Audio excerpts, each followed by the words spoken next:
जय माता दी भक्तों। आज की जो वीडियो का विषय है बहुत ही महत्वपूर्ण है, इसलिए वीडियो को ध्यान से जरूर देखना। ज्वार में ऐसी मिट्टी कभी मत डालना जो सूख जाते हैं, हो जाओगे कंगाल। आज मैं आप लोगों को ज्वारे की संपूर्ण जानकारी बताऊंगा। नवरात्रि के 9 दिन के बाद क्या ज्वारे को विसर्जित कर देना चाहिए या ज्वारे को कुछ बचा करके अपने पास में रखना चाहिए? ज्वारे में छिपा है आपके भाग्य उदय होने का राज। आखिर ज्वारे में क्या डालना चाहिए और ज्वारे क्यों सूख जाते हैं? क्या ज्वारे का पत्ता खाने से धन संपदा प्राप्त होती है, सुख प्राप्त होता है? नवरात्रों में जवारे क्यों उगाते हैं? जानिए संपूर्ण जानकारी दोस्तों। धन, यश, वैभव, कीर्ति, उत्तम फल तथा करोड़पति बनने का सपना बंद, किस्मत के ताले को खोलने का। नवरात्रि में ज्वारे के बिना मां दुर्गा की पूजा अधूरी मानी जाती है और इसकी एक पौराणिक कथा भी है। सारी जानकारी इस वीडियो में आज मैं आप लोगों को विस्तार से बताऊंगा, इसलिए इस वीडियो को ध्यान से देखना। अगर आपके मन में कोई शंका है, कोई सवाल है, तो आप कमेंट बॉक्स में पूछें, हमारे द्वारा या हमारी टीम के द्वारा आपकी मदद की जाएगी। और हां, कमेंट बॉक्स में अपनी राशि भी जरूर मेंशन कर दीजिएगा। यदि हमारे पास कोई उपाय होगा तो वह आकर हम आपके कमेंट के रिप्लाई में बता देंगे, ताकि आपको लाभ प्राप्त हो सके।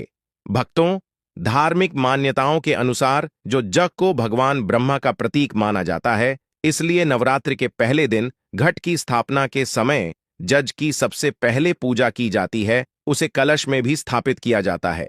सृष्टि की पहली फसल जौ को ही माना जाता है, इसलिए जब भी देवी देवताओं की पूजा की जाती है या हवन के समय आपने जरूर देखा होगा जो अर्पित किए जाते हैं।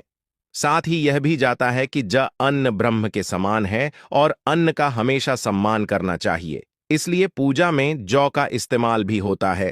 इसलिए लोग ज्वारे बोते हैं। नवरात्रि में बोए जाने वाले ज्वारे से आप अपना भविष्य भी जान सकते हैं। कैसे जान सकते हैं? इस वीडियो में आप लोगों को सारी जानकारी विस्तार से बताऊंगा। अगर आपने अपने घर में ज्वारे बो करके नहीं रखे हैं तो कोई बात नहीं, इस वीडियो को ध्यान से देख लेना। आपको किसी न किसी माध्यम से ज्वारे विसर्जित करते समय कुछ न कुछ ज्वारे आपको प्राप्त हो जाएंगे। इससे आप अपनी बंद किस्मत के ताले खोल सकते हैं। भक्तों, वीडियो ध्यान से देखना।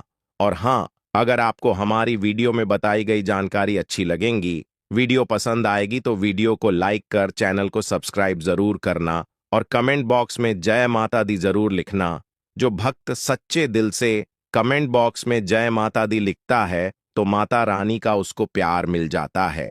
भक्तों, हमारे धर्मशास्त्र कहते हैं कि नवरात्रि में बोए जाने वाले ज्वारे से आप अपने भविष्य को झांक सकते हैं, अर्थात आप अपने भविष्य को देख सकते हैं। कैसे देख सकते हैं? अगर अंकुरित जौ का रंग नीचे से आधा पीला हो और ऊपर से आधा हरा हो, तो इसका मतलब ये होता है कि आप वाला साल आधा समय ठीक रहेगा और आधा समय आपका खराब चलेगा। यदि जो नीचे से आधा हरा है और ऊपर से आधा पीला है, तो इसका मतलब यह है कि आपका शुरुआती समय ठीक से बीतेगा, लेकिन बाद में आपको परेशानी का सामना करना पड़ेगा। आपको घबराना नहीं है, इससे हम आपको छुटकारा पाने का तरीका भी बताएंगे। इसीलिए अंत तक वीडियो देखें, क्योंकि अधूरा ज्ञान हमेशा लटकती तलवार की तरह ही होता है। दोस्तों, इसी के साथ ही जब सफेद या हरे रंग में उग रहे हैं तो यह अत्यंत शुभ संकेत है। अगर ऐसा है तो मान लीजिए कि आपकी पूजा सफल हो गई है और आने वाले समय में खुशियों के दरवाजे आपके खुल जाएंगे। जो अगर सूखी और पीली होकर के झरने लगे तो इसे अशुभ संकेत मान सकते हैं। ऐसे में आप जो हैं, मां दुर्गा से अपने कष्टों और परेशानी को दूर करने के लिए प्रार्थना कर सकते हैं, या फिर नवदुर्गा का बीज मंत्र जैसे ओम धूम दुर्गाय नमः। दोस्तों, इस मंत्र का 108 बार हवन करके आहुति दे सकते हैं। इससे आपको अत्यंत लाभ मिलेगा और माता रानी से प्रार्थना कर सकते हैं। कहते हैं कि नवरात्र में बोई गई जौ जितनी बढ़ती है उतनी ही माता रानी की कृपा बरसती है। इससे व्यक्ति के घर में सुख समृद्धि भी बनी रहने के संकेत मिलते हैं। मान्यता है कि यदि जौ के अंकुर 2 से 3 दिन में आ जाते हैं तो यह बेहद शुभ होता है, और यदि जौ नवरात्रि समाप्त होने तक जौ ना उगे तो यह अच्छा नहीं माना जाता है। हालांकि कई बार ऐसा भी होता है कि यदि आपने उचित तरीके से जौ नहीं बोया है तो भी जौ नहीं उगता है। ऐसे में ध्यान रखें कि जौ को अच्छे से बोए वैसे तो अलग अलग घरों में जौ बोने का तरीका भी अलग अलग होता है। कुछ लोग बालू को एक जगह पर इकट्ठा करके उसमें बीज बो देते हैं, जबकि कई लोग अलग से मिट्टी के बर्तन में बालू या मिट्टी डालकर जौ बो होते हैं। लेकिन अगर आप चाहते हैं कि यह अच्छे से उगे, तो एक मिट्टी के बर्तन में बालू या मिट्टी डालें, फिर उसमें जौ के दाने डाल दें। शारदीय नवरात्रि हो या फिर चैत्र नवरात्रि या फिर गुप्त नवरात्रि, जिस घर में यदि जवारे नहीं बोए जाते तो वहां पर परेशानी अपनी जगह बना लेती है।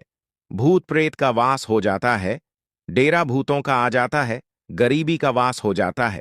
शास्त्रों के अनुसार माना जाता है कि माता दुर्गा उस घर में वास करती है और वही सेवा स्वीकार करती है और उसी का व्रत पूर्ण करती है जिसके घर में जवारे बोए जाते हैं। यदि जवारे हरे भरे हैं तो घर में खुशियों का आगमन आवश्यक होता है। हरे भरे जवारे के साथ माँ अपनी सखियों के साथ नृत्य करती है, खेलती है। घर में ढेरों खुशियां बरसती है, माता का प्यार बरसता है और ऐसे घर से भूत प्रेत दूर भाग जाते हैं। कहते हैं जवारे नकारात्मकता को नष्ट करते हैं और सकारात्मकता का संचार करते हैं। शास्त्रों में स्पष्ट लिखा है कि नवरात्रों में यदि जिस घर में जवारे नहीं होते, जवारे नहीं बोए जाते, तो इतना समझ लो आपके घर में प्रेत आत्माओं ने डेरा बना रखा है। घर से यदि भूत प्रेत को भगाना है तो जवारे नवरात्रों में अवश्य बोए। माता बड़ी प्रसन्न होती है, खुश होती है। मां जो होते हैं, आप इसे 9वें दिन कन्या पूजन में कन्याओं को भोग स्वरूप उनको वितरित करें। आप चाहे तो देवताओं को जौ का भोग लगा सकते हैं। कन्या की थाली में इसका एक एक टुकड़ा रखें। माता नवदुर्गा प्रसन्न होती है। नवरात्रि में ज्वारे का भोग देवताओं को अति प्रसन्न करता है। दोस्तों, जो ज्वारे होते हैं, यह बहुत ही पवित्र चीज है। इसे आप साधारण मत समझना। वैसे मैया रानी करुणामयी है। वह अपनी संतान और अपने लाल को सदैव माफ कर देती है। ज्वारे को साक्षात नौ दुर्गा का स्वरूप माना जाता है, ब्रह्म का स्वरूप माना जाता है। चलिए, इस वीडियो में मैं आप लोगों को बताने का प्रयास करूंगा कि अब सवाल यह उठता है कि नवरात्रि में ज्वारे का क्या करें? क्या विसर्जन कर दें या इसे घर में रहने दें? तो धार्मिक मान्यता कहती है कि ज्वारे को घर में रखना शुभ माना जाता है, लेकिन इसको रखने के पीछे एक निश्चित निर्धारित समय रहता है। इसी निर्धारित समय में ज्वारे की सेवा करके जल में विसर्जित इसे कर देना चाहिए। दोस्तों, जैसे कि आपने 9 दिन इसकी खूब सेवा की है, बहुत अच्छी बात है। 9 दिनों के बाद इसे जल में विसर्जित कर देना चाहिए, क्योंकि शक्ति को शक्ति के साथ मिलाना जरूरी है। जल को गंगा शक्ति कहा जाता है और ज्वारे को श्री शक्ति। श्री शक्ति अर्थात लक्ष्मी की शक्ति, दुर्गा की शक्ति। इसीलिए श्री शक्ति को हम जब जल शक्ति गंगा शक्ति को भेंट करते हैं तो यह गंगा शक्ति में जाकर के मिल जाती है। मैं आपको एक छोटे से उदाहरण से समझाने की कोशिश करूंगा। जिस प्रकार जो हमारा शरीर होता है यह पंच तत्वों में मिल जाता है, उसी प्रकार ज्वारा भी पूर्ण प्रकार शक्ति के साथ अपने अष्टभुजा दुर्गा स्वरूप में शक्ति में मिल जाता है। तो दोस्तों, ज्वारा 9 दिन अखंड ज्योत जलने के कारण ध्यान से सुनना। ज्वारे के आसपास में 9 दिन अखंड ज्योति जलने के कारण, मां दुर्गा के समीप में यह रहने के कारण बिल्कुल ही यह शक्ति स्वरूप में जागृत हो जाते हैं। ऐसे ज्वारे लोगों के दुख तकलीफ परेशानी इन सबको चुटकियों में समाप्त कर सकते हैं। तो आइए इस वीडियो में जानते हैं ज्वारे से किस प्रकार हम अपनी फूटी किस्मत को दूर कर सकते हैं, अपने दुर्भाग्य को सौभाग्य में बदल सकते हैं और सभी प्रकार की आपकी जो दबी हुई इच्छा है आप उसे पूर्ण कर सकते हैं। देखिए, अगर आज की वीडियो आपने मिस कर दी तो सारी जिंदगी आप गरीब रह जाएंगे, क्योंकि ज्वारे से आप अपनी गरीबी को, अपने कष्ट को, अपनी परेशानी को, अपने दुख को, अपनी तकलीफ को, या आपके घर परिवार में किसी को दुख है, तकलीफ है, लंबे समय से बीमार हैं, आप उन्हें स्वस्थ करा सकते हैं। तो आइए इस वीडियो में जानते हैं वास्तव में हमें जो है ज्वारे का क्या करना चाहिए। तो ज्वारे विसर्जित करते समय कुछ ज्वारे साफ पानी से धो करके हमें अपने साथ में ले आना चाहिए। क्यों इसे लाना चाहिए? क्योंकि इसे श्री शक्ति का प्रतीक कहा जाता है। श्री शक्ति अर्थात इसे लक्ष्मी का स्वरूप माना जाता है। ज्वारे को हमेशा धन स्थान है, व्यापार स्थान है या फिर कारोबार स्थान है, यहां पर जरूर रखना चाहिए। इससे धन में बढ़ोतरी होती है, कारोबार में उन्नति होती है, अगर आपकी दुकान ठीक से नहीं चल पा रही, कारोबार में आपको बढ़ोतरी नहीं हो पा रही है, या फिर आपका धंधा पानी अच्छे से नहीं चल पा रहा है, निरंतर आपको नुकसान हो रहा है, तो बिल्कुल ही ज्वारे की कुछ पत्तियां आप अपने व्यापार स्थान में, धन स्थान में जरूर रखिए। आपके धन में बढ़ोतरी होगी, कारोबार में तरक्की होगी, और आप जो भी बिजनेस करें उसमें आपको लाभ मिलेगा। ऐसा भी माना जाता है, ज्वारे को पीले वस्त्र या लाल वस्त्र में लपेटकर ऊपर से मौली धागा बांध करके अगर इसे पैसों के स्थान पर रखा जाए तो इससे कभी भी पैसों की कमी नहीं होती, क्योंकि यह श्री शक्ति के कारण यह जागृत हो जाते हैं। श्री अर्थात लक्ष्मी, यह पूर्ण रूप से लक्ष्मी की शक्ति कहे गए हैं। इसी के साथ यह भी कहा जाता है, कुछ लोग यह भी कहते हैं, हमारे ही बहुत से लोग हैं संपर्क में जुड़े हुए, तो बहुत से लोगों का यह भी मानना है कि ज्वारे को थोड़ी सी मात्रा में अपने पर्स में जरूर रखना चाहिए, और आप में से अधिकतर लोग ज्वारे को अपने पर्स में जरूर रखते होंगे। अब इसके पीछे का कारण मैं आप सभी दर्शकों को बताना चाहूंगा। जिस प्रकार इसे धन स्थान में रखने से यह धन की कमी नहीं होने देता, उसी प्रकार यह पर्स में रखने से आपके पर्स में कभी भी पैसों की कमी नहीं होने देता, क्योंकि पर्स को भी धन स्थान कहा जाता है, लक्ष्मी स्थान कहा जाता है, और यह पर्स में होने के कारण हमेशा आपके पर्स को नोटों से भरे रखने का काम करता है। दोस्तों, किसी भी श्रेष्ठ मनोकामना के लिए 5 ज्वारे के साफ एवं स्वच्छ पत्तियों को देवी पुराण है या दुर्गा सप्तशती, दिव्य जो किताब है, माता रानी की दिव्य किताब है, जैसे कि देवी पुराण है या दुर्गा सप्तशती है, यह सब दिव्य किताब कही गई है। तो मनोकामना बोलते हुए आपको इसमें आपको दबाना होता है, तो मां भगवती की कृपा से कुछ दिनों के बाद वह मनोकामना पूर्ण हो जाती है। लेकिन जब भी आप यह उपाय करेंगे आपको गुप्त रखना है, इसके बारे में किसी को बताना नहीं है। देखिए, जो ज्वारे हैं बहुत ही पवित्र चीज है, कभी भी इसके बारे में आप लोगों को किसी को नहीं बताना चाहिए। और एक बात, बहुत से लोग आप में से ऐसे दर्शक हैं जो बोलते हैं ना गुरुजी हमें ताबीज बनाना सीखना है, तो क्या करें? तो एक बात ध्यान से सुन लीजिए भक्तों, अगर आप भी चाहते हैं कि निरंतर आपके शरीर में माता रानी का वास बना रहे, आपका शरीर जो है सुरक्षा कवच से ढका रहे, तो ज्वारे के 4 से 5 पत्ते आपको लेने हैं। चांदी का ताबीज या तांबे के ताबीज में इसे डाल देना है, और धूप बत्ती का आपने 9 दिन तक माता रानी के लिए जो धूप बत्ती जला करके रखी है, जो भस्म जला करके रखी है गोबर के कंडे की, वह भस्म लेना है माता रानी को, जो आपने अचर चढ़ा करके रखे हैं, जिसे हम पीला चावल बोलते हैं, वह आपको लेने हैं और इसे आपको ताबीज में डाल देना है। यह तीनों सामग्री को आपको ताबीज में डाल देना है, माता रानी का ध्यान करना है, अगर बत्ती या फिर धूप का धुआं दिखाना है आपने जो ताबीज बना करके रखा है उसमें, और आप जो है इसे नवरात्रि के बाद किसी भी दिन धारण कर सकते हैं।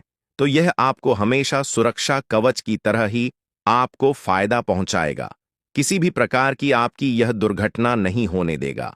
आप जहां भी जाएंगे, जिस भी क्षेत्र में जाएंगे, उस क्षेत्र में यह मित्र की भांति आपकी मदद करेगा, आपको तरक्की दिलाएगा, आपको सफलता दिलाएगा। आप में से अगर किसी के घर में कोई लंबे समय से बीमार पड़ा है, जो कि ठीक नहीं हो पा रहा है, डॉक्टरी दवा सही चल रही है, कभी कभी नकारात्मक शक्तियों के कारण स्वस्थ नहीं हो पाते हैं, शरीर में निरंतर बीमारी आने लगती है, तो ज्वारा का एक जबरदस्त गुप्त चमत्कारिक प्रयोग बता रहा हूं।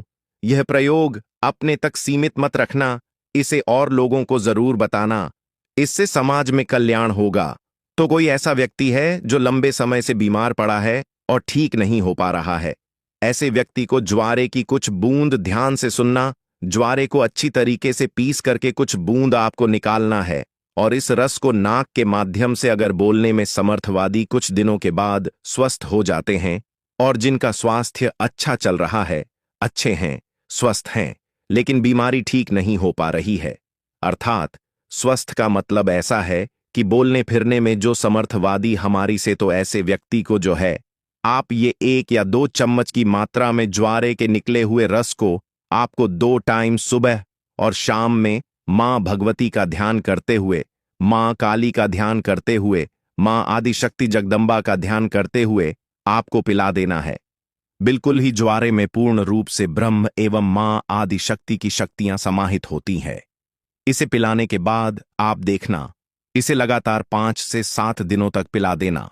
भक्तों, खाट पर पड़ा इंसान भी स्वस्थ हो जाएगा और चलने फिरने के लायक बन जाएगा। इसलिए मैं आप लोगों को बोलता हूं कि हम जितनी भी सामग्री अपने घर में नवरात्रि के समय रखते हैं, मां रानी को प्रसन्न करने के लिए, चाहे आप ज्वारे ले लीजिए, चाहे ज्योत की बाती ले लीजिए, चाहे भस्म ले लीजिए, चाहे आप जौ ले लीजिए, यह सब किसी ना किसी काम जरूर आते हैं दोस्तों। हम सब इसे नदी में विसर्जित कर देते हैं। यही हमारी सबसे बड़ी मूर्खता है। नदी में विसर्जित करना चाहिए, ऐसी कोई बात नहीं है। आप नदी में इसे बेशक विसर्जित करें, लेकिन इसकी कुछ मात्रा हमें अपने पास में बचा करके रख लेना चाहिए, क्योंकि यह माता रानी का प्रसाद होता है।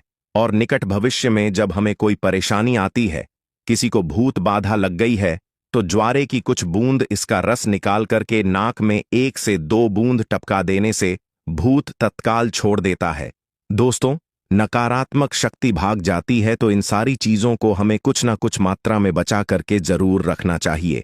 आगे चल करके यही हमारे लिए माता का वरदान साबित होता है, ये देवी का ही आशीर्वाद होता है। इसीलिए कभी भी इसे पूर्ण रूप से विसर्जित नहीं करना चाहिए। इसका कुछ अंश हमें, जैसे कि साल में नवरात्रि आते हैं, शारदीय नवरात्रि 1 साल में ही आते हैं, चैत्र नवरात्रि, शारदीय नवरात्रि, 2 गुप्त नवरात्रि होते हैं, 4 नवरात्रि होते हैं, तो नवरात्रि आने तक इसे हमें अपने लिए बचा करके रखना चाहिए। अगर आप भी ज्वारे के संबंध में कोई और विशेष जानकारी रखते हैं तो कमेंट करके हमें जरूर बताइएगा। और कमेंट बॉक्स में जय माता दी अभी तक नहीं लिखा है तो जय माता दी लिख करके चैनल को सब्सक्राइब जरूर करिएगा। माता रानी अपने भक्तों की तमाम परेशानी को दूर करती है।